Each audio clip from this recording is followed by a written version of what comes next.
Hello everybody, welcome to the video. So today I'm super pumped. We're going to be taking a look at the Swift VND Mist kit by NiSi.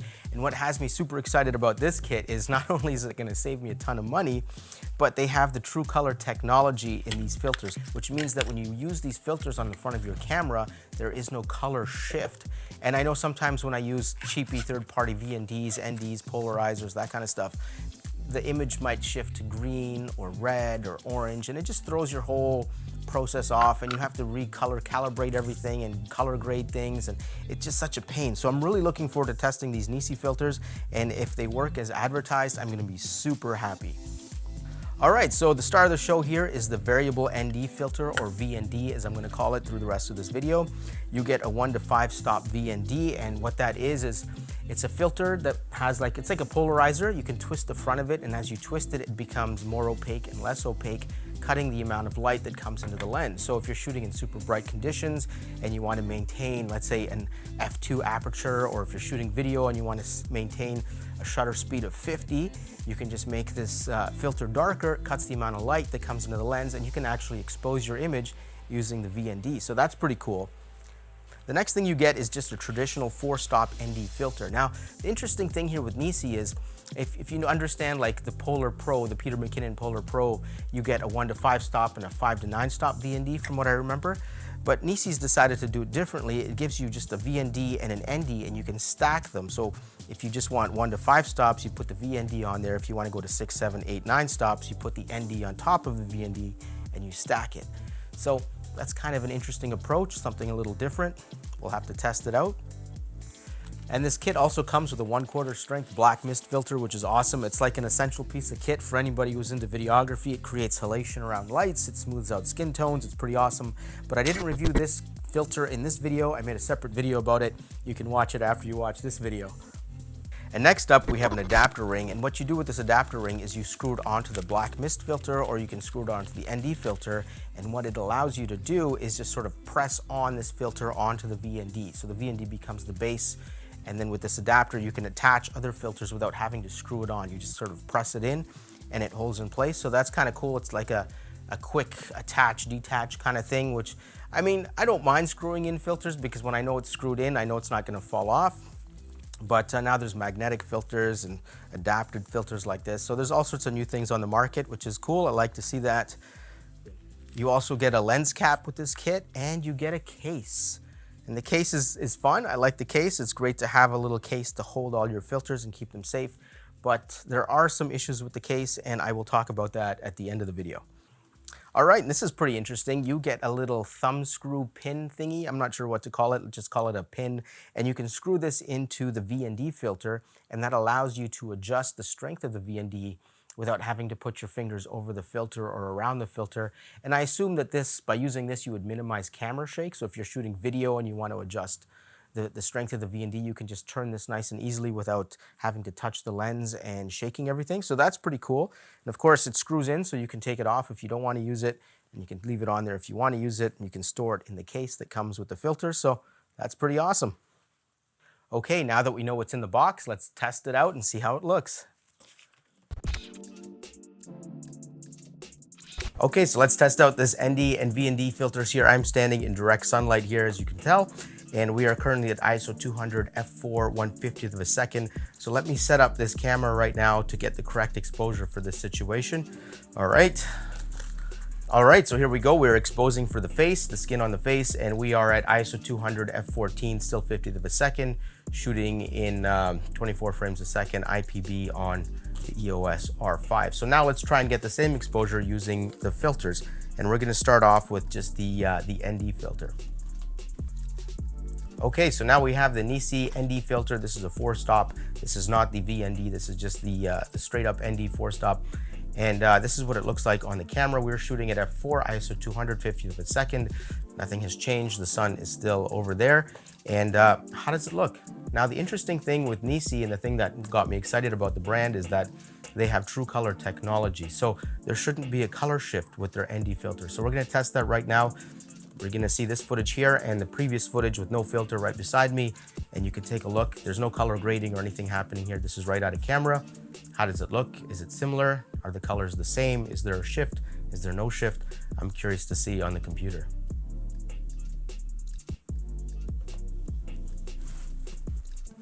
Okay, so now we're gonna test out the VND here, and you can see a VND is a variable ND filter. So if you look at my face, you can see that we can go from, it's like tinted sunglasses in a way. So it's kind of a weird exposure right here. All right, so let's pop this onto the lens. We are shooting now at f2.8, ISO 250th of a second. Everything is the same except for the aperture. Okay, so this is the True Tone VND filter wide open, and now we're gonna close it down. And there we go. So I did this exposure obviously before I put the filter on, and I took it off and put it back on. So this is what the VND looks like here. We're shooting in direct sunlight. And now let's put all three of these side by side and see if there's any color shift between the three exposures. So we have no filter, we have the ND filter and the VND filter side by side.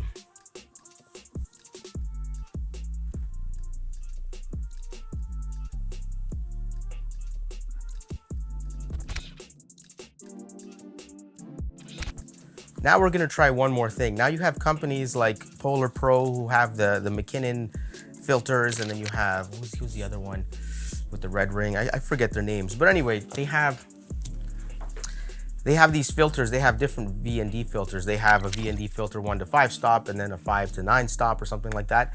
And the interesting thing that NiSi did here is they have two. They have just a straight up ND filter and a VND, so you can stack them. So you can put the ND on top of your VND. So if you need more than 5 stops, let's say you need 6 stops, you can add this on top and then just take a couple stops off the VND, and it's stackable. Now we're gonna do a test right now. We're gonna stack both of these, and probably have to bump up the ISO because it's gonna get real dark. So let's do that. Alrighty, so here we are. So we have the VND and the ND both stacked, and this is as dark as it possibly can get. And we're shooting at f2.8 ISO 2500 in direct sunlight, which is insane.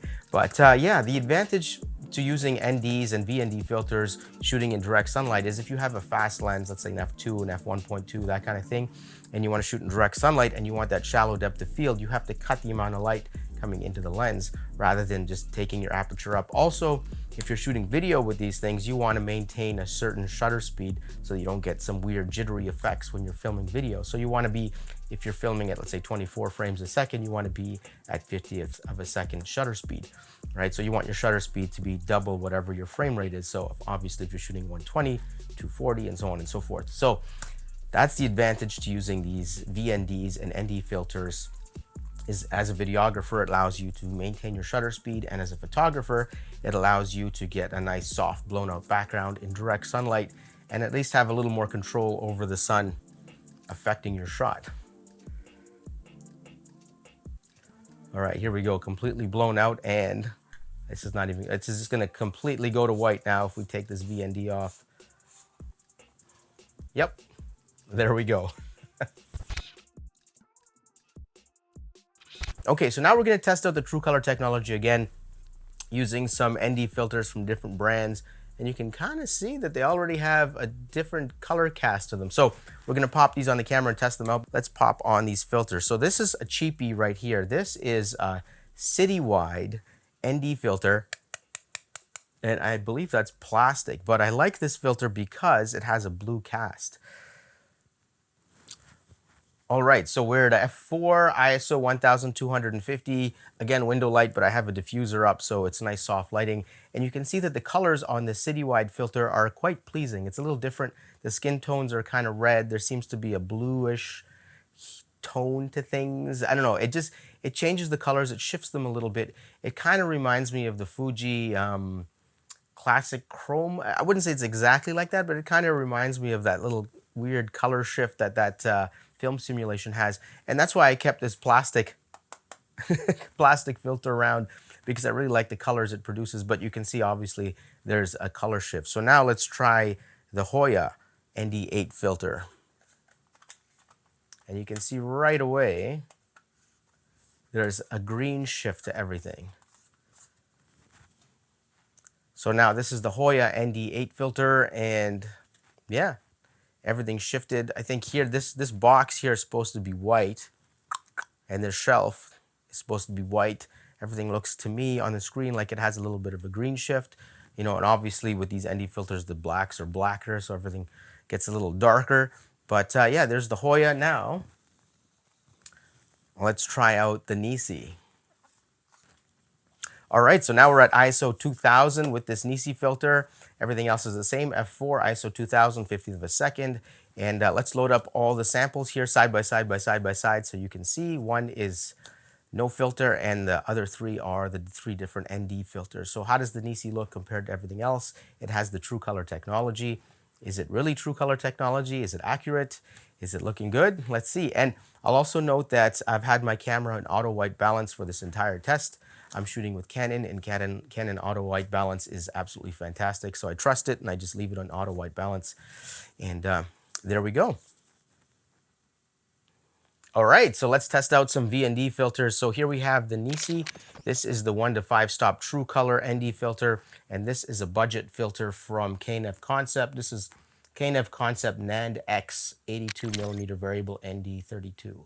So let's try them out. So this is the base right here. We're at f4 ISO 200 auto white balance on the EOS R5. This is what it looks like. So let's start off with the KNF Concept. All right, so let's get the exposure here. We are now at ISO 400, and that looks about right. So here we go. This is the KNF Concept ND filter without true color technology, R5 and auto white balance. How does it look? Is there a shift? I kind of see slight green shift, but I don't know. We'll have to pop it up on the computer to see. So this is the cheapy budget ND filter or variable ND filter. Now let's pop on the NiSi. All right, so here's the NiSi filter on here. Let's get an exposure that's similar. That looks about right. Okay, so here we go. This is the NiSi filter with the true color technology. Let's load up the first test and then the two filters side by side, and let's take a look. Which one has, this one still looks a little bit on that. Let's lighten it just a touch. All right, so these aren't color graded. Auto white balance on the camera. What does it look like? Which one has the most accurate colors? And it'd be fun to get a bunch of different VNDs and see what the shifts are, or if this true color technology on the NiSi filter is good, then you know what? I don't have to buy a VND ever again because I bought this in 95mm, so I can use step up rings or step down rings to get it to fit any lens. All right, so that's it. I'm curious to see what the results will be. Let's go analyze. All right, welcome to the studio by night, and as you can tell by the halation or the glow around this light, we are using a mist filter, and we're not using the 1/4 strength black mist filter that came in the NiSi kit because I found that just a little bit too strong. So I went ahead and picked up the NiSi 1/8 strength black mist filter, and that's what you're looking at right now. And I test out the 1/8 and the 1/4 NiSi filters versus Tiffin filters in the video. It's going to be linked down below, so if you want to check that out, go ahead after this one. But yeah, it's a nice soft glow, so that's pretty cool. Let's pop that on there. And the other thing too I wanted to mention, this is the case for that Citywide filter. So if you're interested in that filter that causes that weird red color shift, that's what it looks like there. So if you find one on eBay or some store somewhere, this is the case you're looking for. All right, so let's take a look at this footage. We're gonna start with the ND filters. With the ND filters, okay, obviously the Citywide just throws everything off to the red side. The skin tones are super red. The blacks are a little bit on the red side too. But the interesting thing with the Citywide filter is, like I mentioned before, it kind of reminds me of the Fuji film simulations.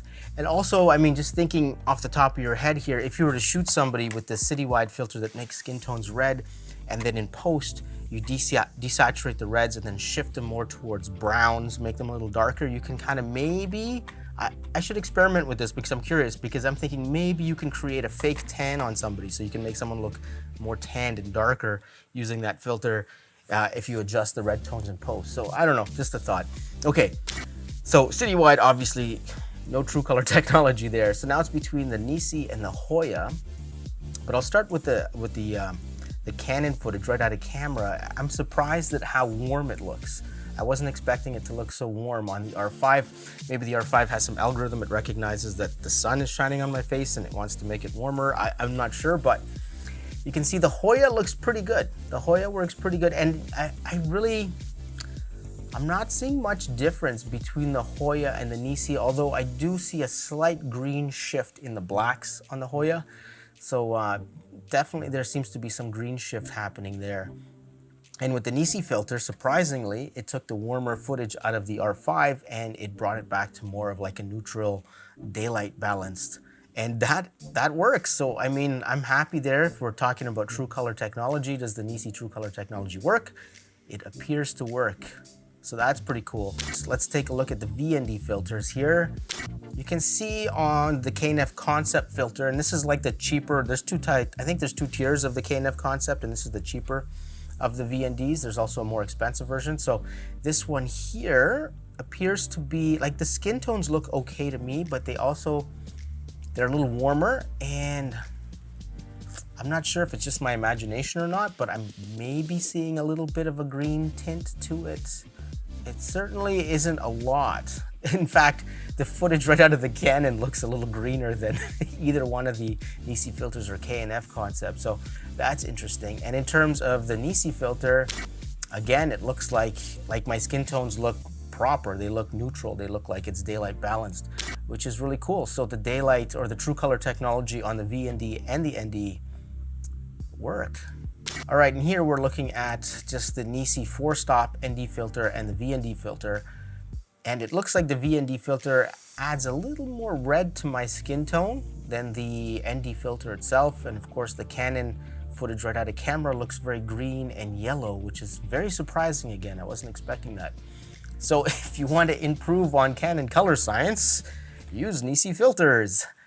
So yeah, wow. That was actually the most surprising thing, is that the Canon camera with the NiSi filters looks better than the Canon camera with no filters.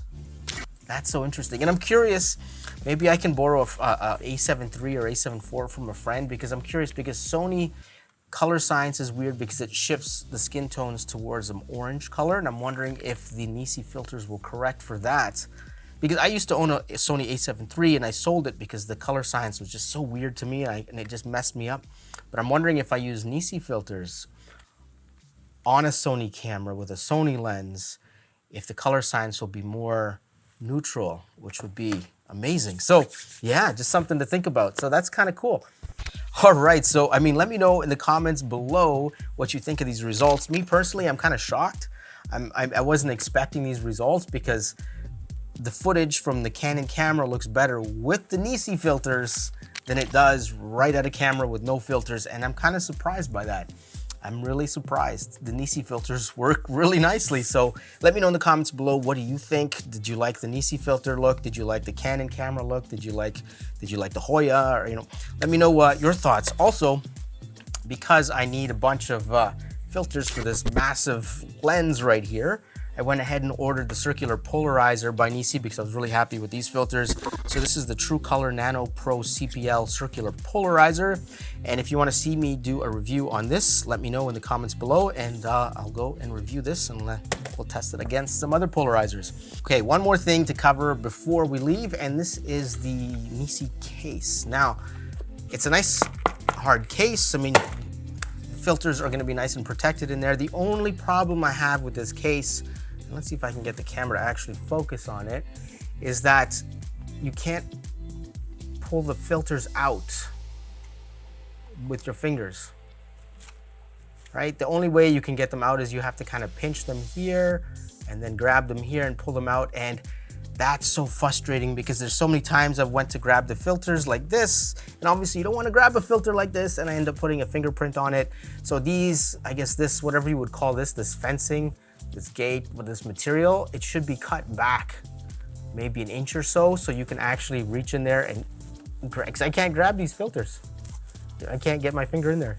So I have to pinch and pull and then lift, and that's just not good, man. If you're on set, time is money, and if you're touching your filters and you have to wipe them off, you're losing time and money. So that's the one thing. Maybe I can take a scissor and cut these back a little bit or something. So that's my little mini review of the case. All right, and if you want to see my video on the NiSi Black mist filters, check out that video right over there. With that being said, this video is over. Thank you for watching. If you're new here, I make a lot of videos on photography and videography related stuff, tutorials, gear reviews, all those kinds of fun things. So definitely subscribe if you like this kind of content, because there's more of it coming up. All right, peace out. See you guys in the next video.